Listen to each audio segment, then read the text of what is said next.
Hello, my name is Justine Chinn, and I'm a general surgery resident at Stanford University, and I'll be presenting my poster entitled Bariatric Surgery, Improving Access Without Compromising Outcomes. Bariatric surgery has been proven to reduce mortality from obesity-related disease, yet unfortunately less than 1% of eligible patients undergo surgery. One big reason for this is that the pre-operative requirements to undergo bariatric surgery are quite extensive, and patients must meet with nutritionists, psychologists, and the surgeon and obtain a good deal of preoperative education before they ever reach surgery. As such, it does demand a lot of patient sacrifice in time and travel. At our institution, due to the COVID pandemic, our entire bariatric and medical weight loss clinic transitioned to telemedicine for both pre and post-operative care. The aim of this study was to determine how this shift impacted access for our patients as well as outcomes.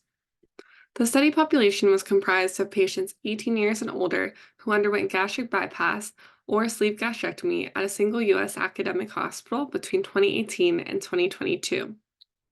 This was a retrospective cross-sectional analysis looking at the impact of telemedicine on age, race and ethnicity, gender, insurance type, length of hospital stay, surgical procedure type, BMI, and complications. Statistical tests were conducted using chi-squared for categorical variables and t-tests for continuous variables, as well as logistic regression. As you can see in our results section here, 794 patients were included, and of those, 71% received in-person care, while 28.7% received telemedicine care. You can see the distribution of patients based on type of surgery, including gastric bypass versus sleeve gastrectomy.